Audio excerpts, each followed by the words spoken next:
How's it going, everyone? This is Tom with redmondpie.com, and moments ago Apple released iOS 7 Beta 2, and with it came support for iPad. So as you can see here is my iPad mini, and it is currently running iOS 7 Beta 2. Now, we have previously done a video going over all of the new additions found in iOS 7, and I will link that in the description along with the post on redmondpie.com. So I'm not going to be going over all of the new additions, I'm more focusing on how they look on the iPad variant. First up is the icons, and that's not really any different. I mean, they are of course larger, and for example, there's a couple of new additions such as the voice memos and the photo booth app, especially on the iPad. That's not going to be available for the iPhone and iPod. A lot of people have been giving it stick, but I, on the whole, like the icons and the new UI layout. But without further ado, let's just jump into the main bulk of the features. Okay, so we'll start off with some folders, as I said, I've covered a lot of this in the original iOS 7 overview video, but we'll just take a look at how a lot of these kind of features look on the iPad. So as you can see, I'm just dragging the Newsstand app into the folder. I have a lot of my Apple applications, the stock apps, hidden in a folder because I don't really use a lot of stock applications. But as you can see here, paging is enabled within the folder. I really like the folder interface on iPad. It looks very clean. Much prefer it to the previous iOS 6 iteration, kind of version of this. As I said, you get paging, so you can fill it up with as many applications as you desire. Next up, we have the control center, and this is kind of your central hub for controlling just various different features on your device. So for example, you've got the brightness toggle to the side. You can quick launch some applications, and you use something like your camera or your clock.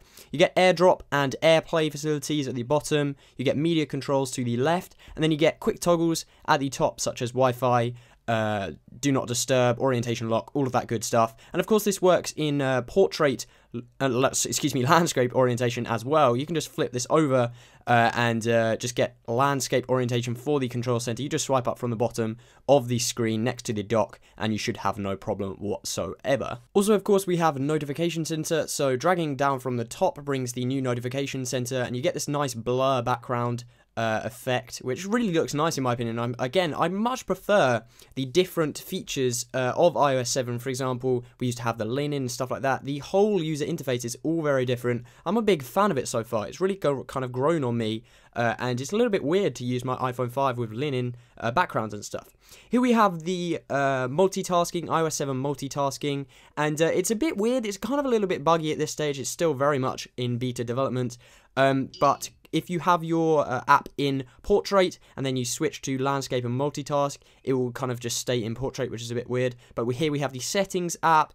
It's all very inclusive. Everything looks just like the iOS 7 for iPhone and iPod, just kind of upscaled, which is what you'd expect. I mean, I don't want to be using a totally different user interface on my iPad than I do on my iPhone or iPod. Here's a look at the iOS 7 multitasking in portrait orientation, and in my opinion, this looks a lot better than the landscape orientation, which is a bit weird considering generally you'll use your iPad in landscape. But as you can see there, you can just tap on a app to go to it.